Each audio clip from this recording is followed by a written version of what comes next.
नमस्कार। आज हम डिस्कस करेंगे गिरिराज पत्रिका, जो कि हिमाचल प्रदेश की साप्ताहिक पत्रिका है। गिरिराज पत्रिका डिस्कस करेंगे, हिमाचल प्रदेश की साप्ताहिक पत्रिका है और अक्टूबर महीने का गिरिराज पत्रिका का ये हमारा 4th पार्ट जो है हम डिस्कस करेंगे। हर एक question exam point of view से इंपॉर्टेंट है और डेफिनेटली आने वाले एग्जाम्स में आपकी हेल्प करेगा, जैसे कि पहले भी करता रहा है। अभी क्वेश्चन नंबर 1 से हम डिस्कशन को जो है स्टार्ट करेंगे। बोलते हैं what is rank of Himachal Pradesh in the country in reading and writing competencies. तो बोलते हैं कि पढ़ने और लिखने की क्षमता में अगर हम देखें तो हिमाचल प्रदेश का पूरे देश भर में जो है वो क्या रैंक है। देखिए, एक ऐसी भी रैंकिंग निकाली गई अभी जिसमें हिमाचल प्रदेश का क्या रैंक है पढ़ने और लिखने की क्षमता में, उसमें जो है वो हिमाचल के बच्चों की क्षमता बताई गई। तो हिमाचल प्रदेश का जो रैंक है वो 5th रैंक जो है वो पूरे देश भर में जो है वो है। 5वां रैंक है, ऑप्शन सी जो है वो इसका सही आंसर हो जाएगा। अभी बहुत सारी चीज़ें चर्चा में आई, क्या क्या वो चीज़ें हैं वो भी देखेंगे। बोलते हैं according to human development report. तो ये ह्यूमन डेवलपमेंट रिपोर्ट जो है वो ज़रूरी है 2025 की। इसके अकॉर्डिंग बोलते हैं जो एवरेज ह्यूमन डेवलपमेंट इंडेक्स है हिमाचल प्रदेश का वो है 0.78। तो ये भी एक इंडिविजुअल MCQ क्वेश्चन बन सकता है कि हिमाचल प्रदेश का जो HDI यानी कि ह्यूमन डेवलपमेंट इंडेक्स पर जो है वो नंबर है वो कितना है, वो है 0.78। ये आपने ध्यान रखना है। और नेशनल पूरे इंडिया की अगर हम HDI की बात करेंगे तो पूरे इंडिया का जो ह्यूमन डेवलपमेंट इंडेक्स है वो 0.63 है। और अगर हम बात करते हैं हिमाचल प्रदेश के HDI की, तो हिमाचल प्रदेश का जो HDI है वो पूरे नेशनल एवरेज से जो है वो ज़्यादा है। अब बोलते हैं यहाँ पर कुछ और भी चीज़ें स्टेट की गई हैं। हिमाचल प्रदेश ने अभी जो है वो लिटरेसी रेट में भी जो है वो एक अच्छा स्थान जो है वो हासिल किया है। हिमाचल प्रदेश को जो है वो फुली लिटरेट स्टेट जो है वो घोषित किया गया है। हिमाचल प्रदेश को पूर्ण तरह से जो है वो लिटरेट स्टेट घोषित किया गया है। हिमाचल प्रदेश का जो लिटरेसी रेट आंका गया है वो 99.30% जो है वो आंका गया है। 99.30% हिमाचल प्रदेश का लिटरेसी रेट आंका गया है। और ये भी कहा गया कि रिसेंट नेशनल सर्वे के अकॉर्डिंग जो है वो हिमाचल प्रदेश का जो है 5वां रैंक रहा है पूरी कंट्री में, पूरे भारत में। ये 5वां रैंक जो है वो किस श्रेणी में रहा है, ये रीडिंग एंड राइटिंग कॉम्पिटेंसीज में जो है वो रहा है। और अगर हम इसी को देखते 2021 में, तो 2021 में हिमाचल प्रदेश की 21st पोजीशन जो था वो हुआ करती थी। अभी यहाँ पर जो है वो हिमाचल का रैंक जो है वो देखने को जो है वो मिला है। अब बोलते हैं इन्फेंट मोर्टेलिटी रेट की भी बात की गई है। जो इन्फेंट मोर्टेलिटी रेट है IMR इसको बोलते हैं, वैसे इन्फेंट मोर्टेलिटी रेट ये जो है वो हिमाचल प्रदेश का ड्रॉप हुआ है। 21 पर 1000 लाइव बर्थ जो है ये हो गया है। यहाँ से जो है वो हिमाचल प्रदेश के हेल्थ की जो है वो जो हिमाचल प्रदेश का हेल्थ सिस्टम है उसके सक्सेस रेट जो है वो पता चलती है। तो हमने इन्फेंट मोर्टेलिटी जान लिया, हमने लिटरेसी रेट जो अभी का लेटेस्ट आंकड़ा है वो जान लिया, रीडिंग एंड राइटिंग कॉम्पिटेंसीज में हिमाचल का क्या रैंक है वो हमने जान लिया, ह्यूमन डेवलपमेंट इंडेक्स में क्या पॉइंट है हिमाचल के वो हमने जान लिए, पूरे नेशनल के पॉइंट हमने यहाँ पर देख लिए। तो इतना सब यहाँ से ध्यान रखेंगे, कोई भी क्वेश्चन यहाँ से बन सकता है। अगला क्वेश्चन देखिए क्या बोलते हैं नेक्स्ट क्वेश्चन में बोलते हैं what is rank of Himachal Pradesh in India for creating kitchen garden in schools. तो किचन गार्डन भी जो है वो स्कूल्स में बनाए जाते हैं। अब ये क्या किचन गार्डन का जो है कॉन्सेप्ट है वो भी हम समझेंगे, परंतु सबसे पहले देखिए कि स्कूलों में अगर किचन गार्ड बनाने की बात है तो हिमाचल प्रदेश का क्या रैंक पूरे देश भर में जो है वो रहा है। तो पूरे देश भर में हिमाचल प्रदेश का जो है 5वां रैंक रहा है। ऑप्शन बी जो है वो सही आंसर हो जाएगा। देखिए, हिमाचल प्रदेश के जो सरकारी स्कूल हैं उन्हीं का ही जो है वो ये सर्वे जो है वो बनाया गया है। इसमें जो है वो किचन गार्ड बनाने में पूरे देश भर में 5वां रैंक आया है। लक्षद्वीप, चंडीगढ़, उड़ीसा और सबसे पहले नंबर पर लक्षद्वीप है, उसके बाद असम आता है, फिर चंडीगढ़ आता है, फिर उड़ीसा आता है, फिर हिमाचल प्रदेश जो है वो आता है। तो टॉप के 5 स्टेट आपने ध्यान रखने हैं, स्टेट प्लस यूटी भी आपने ध्यान रखनी है। लक्षद्वीप सबसे पहले नंबर पर, दूसरे नंबर पर असम, तीसरे नंबर पर चंडीगढ़, चौथे नंबर पर उड़ीसा और 5वें नंबर पर हिमाचल प्रदेश है। हिमाचल प्रदेश के 90% स्कूलों में मिड डे मील में जो है ताज़ा सब्जियां जो है परोसी जाती हैं। ये किचन गार्डन का क्या कॉन्सेप्ट है? किचन गार्डन का ये कॉन्सेप्ट है कि स्कूल के परिसर में ही जो है वो सब्जियां लगाई गई होंगी और वही सब्जियां निकाल कर जो है वो बच्चों को दी जाएंगी। बच्चे उन्हीं सब्जियों का सेवन जो है वो करेंगे। मिड डे मील में जो खाना बनाया जाता है वहां पर प्रदेश में बोलते हैं कुल 14,725 स्कूल जो है वो हैं। इनमें से 13,307 स्कूलों में जो है वो MDM कार्यकर्ता विद्यार्थियों के सहयोग से जो है वो किचन गार्डन की देखभाल जो है वो कर रहे हैं। ये डाटा शिक्षा मंत्रालय की ओर से दिया गया है। हाल ही में जारी डाइज रिपोर्ट में जो है वो 2024-25 में हिमाचल प्रदेश की इस योजना को जो है वो सराहा भी गया है। अगर हम लक्षद्वीप में देखते हैं तो लक्षद्वीप में 100% ये रेट जो है वो आती है। इनके 100% स्कूल वहाँ के ऐसे हैं जहाँ पर MDM में जो खाना बनता है वो किचन गार्डन से ही जो है वो सब्जियाँ वहाँ पर निकाली जाती हैं। असम में ये रेट 98.5% आती है, उड़ीसा में ये रेट 97.5% आती है, चंडीगढ़ में ये रेट 98.3% जो है वो आती है किचन गार्डन के हिसाब से अगर हम देखते हैं। और हिमाचल प्रदेश का आपने देखा कि 90% स्कूल ऐसे हैं जहाँ पर अपनी ही किचन में बनी हुई, अपने ही गार्डन में बनी हुई सब्जियां जो है वो किचन में बनाई जाती हैं। तो इतना सब आपने किचन गार्डन के इस कॉन्सेप्ट के बारे में ध्यान रखना है। यहाँ पर हमने बात की मिड डे मील स्कीम की, तो आप TGT के लिए भी तैयारी कर रहे होंगे, आप JBT के लिए भी तैयारी कर रहे होंगे, या फिर GK में भी ये क्वेश्चन जो है वो पूछा जाता है। ये जो मिड डे मील स्कीम है ये कब लॉन्च की गई थी? मिड डे मील स्कीम की अगर हम बात करते हैं कि ये स्कीम जो है वो कब लॉन्च की गई थी, ये स्कीम जो था वो 1995 में जो था वो लॉन्च की गई थी। 1995 में इस मिड डे मील स्कीम को जो था वो लॉन्च किया गया था। इसका उद्देश्य क्या था? एक तो ये था कि बच्चों को खाना दिया जाए, पौष्टिक आहार बच्चों को जो है वो दिया जाए, बच्चे कुपोषित रह जाते हैं वो कुपोषित ना रहें। और दूसरा कि जो लेबर क्लास के बच्चे हैं उनका भी इंटरेस्ट एजुकेशन में बने, उनको यहाँ पर खाना मिलेगा तो बच्चे खाना खाने के लालच में स्कूल में आएंगे, फिर पढ़ाई में उनका इंटरेस्ट बनेगा और फिर जो है वो आगे जो है वो बढ़ पाएंगे, अपलिफ्ट हो पाएंगे, जो पॉवर्टी लाइन है उससे अपलिफ्ट जो है वो हो पाएंगे। तो बड़े ही एक विजन से जो है वो इस मिड डे मील स्कीम को जो था वो लॉन्च किया गया था और इसका अपना एक उद्देश्य जो था वो रखा गया था। तो ये मिड डे मील स्कीम भी हमने जान ली। अगला क्वेश्चन देखेंगे हमारे पास। नेक्स्ट क्वेश्चन में जो है वो क्या पूछा गया है। नेक्स्ट क्वेश्चन में भी काफी इंपॉर्टेंट क्वेश्चन है। बोलते हैं what is rank of Indian institute of technology Mandi, IIT मंडी की यहाँ पर बात की गई है in overall category in national institutional ranking framework 2025। तो बोलते हैं राष्ट्रीय संस्थागत रैंकिंग फ्रेमवर्क NIRF 2025 में समग्र श्रेणी में जो IIT मंडी है, भारतीय प्रौद्योगिकी संस्थान मंडी है, उसका क्या रैंक जो है हो रहा है। ये ओवरऑल कैटेगरी में पूछा गया है। तो ओवरऑल कैटेगरी में IIT मंडी का जो है वो NIRF रैंकिंग 2025 में 58th रैंक जो है वो रहा है। 58th रैंक NIRF की रैंकिंग में जो है वो मंडी का रहा है। NIRF रैंकिंग के बारे में बहुत इंपॉर्टेंट क्वेश्चन हिमाचल से जुड़ते बनते हैं। यहाँ से पक्का क्वेश्चन एग्जाम में पूछा जाएगा। स्टार लाइनर क्वेश्चन ये है। अब देखिए जिन बच्चों का रुझान अभी पढ़ाई में कम हो गया है, GK में कम हो गया, मैं एक बात बता देता हूँ कि मेरिट GK ही बनाएगी हट फिर कर। आप जितना इसको पीछे रखेंगे आप उतना ही पीछे जाते जाएंगे, जितना आप ड्रॉप करेंगे क्लासेस को उतना ही पीछे जाते जाएंगे और वो सिली मिस्टेक्स जब GK में होंगी ना तो वो आपको बहुत पीछे ले जाएंगे। और जिनकी अच्छी पकड़ GK के ऊपर होगी वो एक अच्छा रैंक भी जो है वो लाएंगे, इस बात की पूरी गारंटी है। हम IIT मंडी की बात कर रहे हैं। बोलते हैं IIT मंडी और Shoolini university of biotechnology and management जो कि सोलन में है, उन्होंने जो है टॉप 100 एजुकेशनल इंस्टीट्यूशन में जो है स्थान हासिल किया है। IIT मंडी की जो अगर हम ओवरऑल रैंक देखते हैं तो 58th जो है वो रही है। हालांकि IIT मंडी की ही अगर इंजीनियरिंग कैटेगरी में रैंकिंग देखी जाए तो वो 26th रैंकिंग जो है वो आई है। अगर हम सोलिनी यूनिवर्सिटी की बात करते हैं, Shoolini university of biotechnology and management sciences Solan की, तो उसने 69th पोजीशन जो है वो ओवरऑल कैटेगरी में जो है वो हासिल की है और उसने जो है वो सेम रैंक यूनिवर्सिटी कैटेगरी में भी जो है वो हासिल जो है वो किया है। अगर हम बात करते हैं IIT मंडी की, तो IIT मंडी जो है वो 10th जो है वो नंबर पर रहा है इनोवेशन कैटेगरी में। इनोवेशन कैटेगरी में ये 10वें स्थान पर जो है वो IIT मंडी जो है वो रहा है। अगर हम यहाँ पर NIT हमीरपुर की भी बात करते हैं तो NIT यानी कि national institute of technology Hamirpur जो है वो 97th रैंक जो है वो लाता है। इंजीनियरिंग कैटेगरी में सिर्फ और सिर्फ 97th रैंक जो है वो इसका रहा है। और 30वां नंबर इसका रहा है आर्किटेक्चर एंड प्लानिंग में। जो आर्किटेक्चर एंड प्लानिंग का जो NIT की ब्रांच है उसका 30वां रैंक जो है वो रहा है। अगर हम Indian institute of management IIM में सिरमौर की बात करते हैं तो ये हिमाचल का इकलौता ऐसा इंस्टीट्यूट है जिसने मैनेजमेंट कैटेगरी में कोई स्थान जो है वो हासिल किया है। इसका मैनेजमेंट कैटेगरी में 51 प्लेस जो है वो रहा है। 51वें नंबर का प्लेस जो है वो इसका यहाँ पर रहा है। In the category of agriculture and allied sector, तो अगर हम एग्रीकल्चर और अलाइड सेक्टर में देखते हैं तो डॉक्टर यशवंत सिंह परमार यूनिवर्सिटी हिमाचल प्रदेश में आती है। ये doctor Yashwant Singh Parmar university of horticulture and forestry है सोलन की। इसने जो है वो 20th रैंक जो है वो एग्रीकल्चर एंड अलाइड सेक्टर में हासिल किया है। और CSK एग्रीकल्चर यूनिवर्सिटी जो पालमपुर की है उसने 29th रैंक जो है वो हासिल किया है। तो इन दोनों यूनिवर्सिटीज की भी आपने रैंक जो है वो ध्यान रखनी है। इसके अलावा आगे चलकर अगर हम देखेंगे तो Himachal Pradesh national law university की बात की गई थी।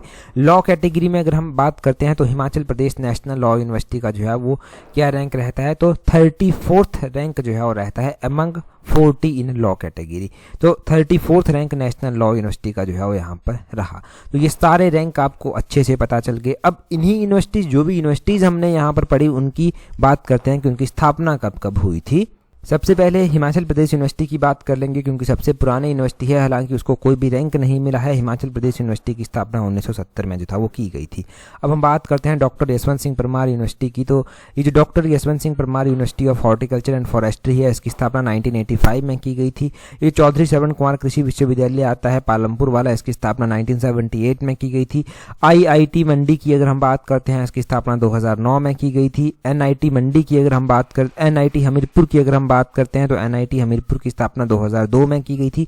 हालांकि ये जो NIT का कैंपस है, ये पहले रीजनल इंजीनियरिंग कॉलेज यहाँ पर हुआ करता था। 1986 में रीजनल इंजीनियरिंग कॉलेज हमीरपुर की स्थापना हुई और 2002 में इसको NIT में जो था कन्वर्ट जो था वो कर दिया था। 2002 में ये NIT जो है वो बन गया। और अगर हम Indian institute of management Sirmaur की बात करते हैं तो ये जो है वो 2015 में जो था वो स्थापित किए गए थे। तो इतना सब आप यहाँ से ध्यान रखना। अगला क्वेश्चन देखेंगे, परंतु अगला क्वेश्चन हम डिस्कस करें उससे पहले अगर आप तैयारी कर रहे हैं अपकमिंग HPRC के TGT एग्जाम के लिए, HPRC के JVT एग्जाम के लिए, तो आप हमारी कॉम्प्रिहेंसिव टेस्ट सीरीज को जो है वो ज्वाइन कर सकते हैं। हमारी कॉम्प्रिहेंसिव टेस्ट सीरीज का लिंक नीचे डिस्क्रिप्शन बॉक्स, कमेंट बॉक्स में जो है वो दिया गया है। स्लॉट 3 जो है वो बुक हो चुका है, परंतु कुछ 20+ सीट्स जो है हमने एक्सटेंड यहाँ पर की हैं, तो उन सीट्स पर आप खुद को रजिस्टर कर सकते हैं टाइमली और अपने स्टडी को प्रॉपर शेप यहाँ से जो है वो दे सकते हैं। अगर आप सीरियसली हैं तैयारी को लेकर तो ये आपके लिए एक सही अपॉर्चुनिटी है। नीचे डिस्क्रिप्शन बॉक्स, कमेंट बॉक्स में टेस्ट सीट्स का लिंक दिया गया है।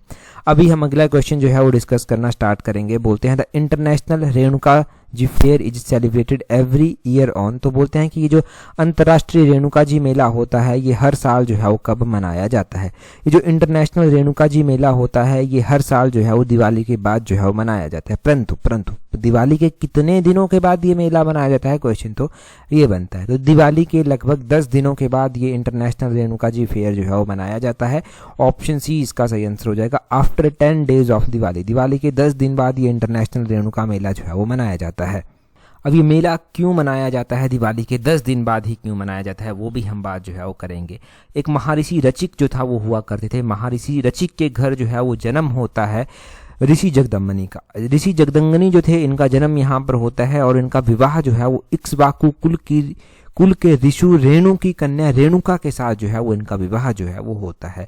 अब महर्षि जगदम्बनी जो है वो अपने सपरिवार सहित जो है वो यहाँ रेणुका में जो है वो जिस स्थान को अभी रेणुका बोलते हैं वहाँ पर तपस्या जो था वो किया करते थे। अब जहाँ पर वो तपस्या किया करते थे उस स्थान को जो है वो तप्पे का टिल भी जो है वो बोलते हैं। अब महर्षि जगदम्बनी जो है वो उनके पास एक कामधेनु गाय हुआ करती थी जिसे पाने के लिए उस टाइम के राजा, उस टाइम के ऋषि जो था वो लायाकित हुआ करते थे। ये सब उनके मन में लालच था एक इस गाय को जो है वो पाना है। एक राजा अर्जुन हुआ करते थे। राजा अर्जुन ने जो है वो भगवान दत्तात्रेय से जो है वो आशीर्वाद में जो है वो 1000 भुजाएं जो था वो पाई थी और इसके कारण इन्हें जो है वो सहस्त्रार्जुन भी जो है वो कहा जाता था। एक दिन महर्षि जगदम्बनी के पास कामधेनु गाय मांगने के लिए जो है वो सहस्त्रबाहु और उनके सैनिक जो है वो पहुंचते हैं। जब सैनिक कुटिया में आकर पहुंचते हैं तो ऋषि उनका बहुत सत्कार करते हैं, बहुत आदर से उनका जो है वो आदर सत्कार जो है वो करते हैं। अब ऋषि ने उसके बाद उनको समझाया कि कामधेनु गाय वो नहीं दे सकते क्योंकि कामधेनु गाय जो उनके पास है वो भगवान कुबेर जी का जो है वो अमानत है और भगवान कुबेर जी की अमानत वो किसी को नहीं दे सकते। इससे जो है वो सहस्त्रबाहु को जो है वो गुस्सा आ गया और महर्षि जगदम्बनी की हत्या जो था वो इनके द्वारा कर दी गई थी। ये सुनकर जो है वो माता रेणुका जो है वो शोकवश हो गई और राम सरोवर में जो था वो कूद गई थी। अब राम सरोवर ने जो है वो माता रेणुका की देह को ढकने का प्रयास जो है वो किया और देह को ढकने का प्रयास जब उन्होंने किया तब वो एक स्त्री की शेप में जो है वो कन्वर्ट हो गई। तो ध्यान रखना है कि ये जो रेणुका झील आती है ये एक स्त्री की शेप में जो है वो है और इसे आज भी पवित्र माना जाता है। इसे रेणुका झील जो है वो आज कहा जाता है। अब परशुराम भगवान को जब पता चला तो उनको बहुत क्रोध यहाँ से आया। वो सहस्त्रबाहु को ढूंढने के लिए निकल गए। उन्होंने सहस्त्रबाहु को युद्ध के लिए ललकारा और भगवान परशुराम की सेना और सहस्त्रबाहु का भगवान परशुराम की सेना और सहस्त्रबाहु का जो है युद्ध होता है। सहस्त्रबाहु का जो है वध जो है वो यहाँ पर कर दिया जाता है। भगवान परशुराम बड़े ही तपस्वी थे। इन्होंने अपनी योग शक्ति से जो है वो पिता जगदंगनी और माँ रेणुका को जो है वो जीवित कर दिया। माता रेणुका ने वचन दिया कि वो प्रति वर्ष जो है वो इस दिन कार्तिक मास की देवोत्थान एकादशी को अपने पुत्र भगवान परशुराम से मिलने जो है वो आया करेंगी। तो ये माना जाता है कि जब रेणुका मेला स्टार्ट होता है दिवाली के 10 दिन बाद, तब माता रेणुका जो है वो अपने पुत्र भगवान परशुराम से जो है वो मिलने आती है और हर साल इसी दिन को सेलिब्रेट किया जाता है रेणुका मेले के तौर पर। तो रेणुका मेले की कहानी आपको पता चल गई, और भी कहानियां प्रचलित हो सकती हैं, this is one of them. ये भी एक इम्पॉर्टेंट कहानी जो है वो है। तो इस कहानी के बारे में हमने अच्छे से जान लिया, ये कहानी हमें पता चली रेणुका मेले के बारे में। अगला क्वेश्चन हम देखेंगे क्या बोलते हैं। बोलते हैं the sale and purchase of Chamurthi horses is main attraction of which of the following fair. तो चामूर्ति घोड़ों की बिक्री और खरीद निम्नलिखित में से किस मेले का मुख्य आकर्षण जो है वो है। तो चामूर्ति घोड़ों की खरीद और फरोख्त यहाँ पर की जाती है। ये कौन सा मेला जो है वो आता है? ये आता है लवी मेला। ये आपने ध्यान रखना है। रवि भी एक इंटरनेशनल लेवल का मेला जो है वो आता है, और ये कहाँ पर मनाया जाता है? रवि मेला हर साल जो है वो मनाया जाता है। हर साल इस मेले को जो है वो बुशहर यानी कि रामपुर में जो है वो मनाते हैं। बुशहर रियासत का वैसे ये मेला है, इंटरनेशनल लेवल का। लगभग 17वीं शताब्दी के करीब का ये मेला जो है वो कहा जाता है। लवी मेला किसके द्वारा जो था वो स्टार्ट करवाया गया था? अगर लवी मेला स्टार्ट करने की हम बात करते हैं तो लवी मेला जो है वो राजा केहरी सिंह के द्वारा जो था वो स्टार्ट करवाया गया था। केहरी सिंह जो है वो बुशहर रियासत के राजा हुआ करते थे। बुशहर रियासत के राजा केहरी सिंह को जो है वो अजानुबाहु भी कहा जाता था, और इनको जो है वो औरंगजेब के द्वारा छत्रपति का खिताब भी जो था वो दिया गया था। तो औरंगजेब ने इनको छत्रपति के खिताब से भी सम्मानित किया था, और केहरी सिंह ने जो है वो लवी का मेला स्टार्ट करवाया था। तब से लेकर आज तक ये मेला मनाया जाता है। इस मेले को जो है वो मेन जो इस्तेमाल किया जाता था पहले, वो ट्रेड के लिए किया जाता था। तिब्बत से व्यापारी आते थे, सामान बेचते थे, तो ट्रेड फेयर के रूप में ये एक होता था। अब आपको पता है तिब्बत से कहाँ व्यापारी यहाँ पर आएंगे, परंतु अब भी यहाँ पर जो है वो बहुत बड़े लेवल पर ये मेला मनाया जाता है। धूमधाम से ये मेला जो है वो मनाया जाता है, और ध्यान रखना है कि इस मेले में आज भी बहुत सारी दुकानें लगती हैं, लोकल सामान बिकता है, लोगों को रोजगार जो है वो यहाँ पर मिलता है। चामूर्ति जो घोड़े हैं वो भी मेन अट्रैक्शन का कारण यहाँ पर बनते हैं। ये घोड़े जो है वो ऊंची पहाड़ियों पर इजीली चढ़ पाते हैं और कम हवा में भी ये सांस जो है वो ले पाते हैं, इसलिए ये इतने फेमस है। तो चामूर्ति घोड़े भी यहाँ पर अट्रैक्शन का कारण जो है वो बनते हैं। जब घोड़ों की बात हो ही रही है तो हमारे पास एक हॉर्स ब्रीडिंग फार्म भी हिमाचल प्रदेश में आता है। ये हॉर्स ब्रीडिंग फार्म जो है वो कहाँ पर जो है वो आता है? ये हॉर्स ब्रीडिंग फार्म जो है वो आता है लरी नामक स्थान पर। ये लरी जो है वो कहाँ पर आता है? लरी जो है वो लाहौल स्पीति में आता है, जहाँ पर ये हॉर्स ब्रीडिंग फार्म जो है वो है। तो इतना सब आपने जो है वो ध्यान रखना है। चामूर्ति घोड़ों के बारे में, हॉर्स ब्रीडिंग फार्म के बारे में आपने ध्यान रखना है। ये सब आपको यहाँ से जो है वो पता चल गया। यहाँ से क्वेश्चन बनने की संभावना पूरी है एग्जाम में कि कोई ना कोई क्वेश्चन यहाँ पर पूछा जाएगा। अगले क्वेश्चन में बोलते हैं इन which city was Guru Tegh Bahadur ji born in 1621। देखिए अगले क्वेश्चन में पूछा गया है कि गुरु तेग बहादुर जी का जन्म किस शहर में हुआ था। गुरु तेग बहादुर जी क्यों जो है हम पढ़ रहे हैं गिरिराज पत्रिका में? क्योंकि गुरु तेग बहादुर जी का शहीदी दिवस समारोह जो है वो आयोजित हुआ रिज मैदान पर, इसलिए जो है ये चर्चा में आया। अब बोलते हैं 1621 में गुरु तेग बहादुर जी का जन्म हुआ था। ये कौन से शहर में हुआ था? ये अमृतसर शहर में जो था वो हुआ था। ऑप्शन बी जो है वो इसका सही आंसर हो जाएगा। अब देखो सिखों के जो है वो कितने गुरु थे? 10 गुरु जो था वो सिखों के थे। उनमें से गुरु तेग बहादुर जी जो था वो कौन से नंबर के गुरु थे? ये 9th नंबर के गुरु जो था वो हुआ करते थे। सबसे पहले आए गुरु नानक देव, दूसरे नंबर पर गुरु अंगद, तीसरे नंबर पर गुरु अमरदास जी, चौथे नंबर पर गुरु रामदास जी, 5वें नंबर पर गुरु अर्जन देव जी आए, 6ठे नंबर पर गुरु हरगोबिंद जी आए, 7वें नंबर पर गुरु हरराय जी आए, 8वें नंबर पर गुरु हरकिशन जी आए, 9वें नंबर पर गुरु तेग बहादुर जी आए, और 10वें नंबर पर गुरु गोविंद सिंह जी जो है वो आए। तो ये टोटल 10 सिख गुरु थे। 9वें नंबर के गुरु ये गुरु तेग बहादुर जी हुआ करते थे। इन्होंने सिख धर्म का व्यापक विस्तार जो था वो किया था, परंतु इस व्यापक विस्तार से जो है वो मुगलों को जो है वो डर भी पैदा हुआ, और मुगल यहाँ से जो है वो चिंतित भी हुए। तो औरंगजेब ने इनको जो है वो पहले तो ये कहा कि तुम मुस्लिम धर्म को अपना लो। इन्होंने जब इनकार किया तो इनको मृत्यु दंड जो था वो दे दिया गया था। 1675 की ये बात है जब इनको औरंगजेब के द्वारा मृत्यु दंड जो था वो दिया गया था गुरु तेग बहादुर जी को। अगर हम बात करते हैं सिखों के बाकी गुरु, सबसे पहले गुरु नानक देव जी, इनके द्वारा सिख धर्म का जो है वो प्रवर्तक किए। इनको जो है वो कहा जाता है। सिख धर्म की स्थापना एक तरह से कह लीजिए। गुरु अंगद जी दूसरे नंबर के गुरु हैं, इनके द्वारा गुरुमुखी लिपि जो है वो बनाई गई, इसकी जनक जो है वो इनको माना जाता है। गुरुमुखी लिपि के जन्म किसको माना जाता है? गुरु अंगद जी को माना जाता है।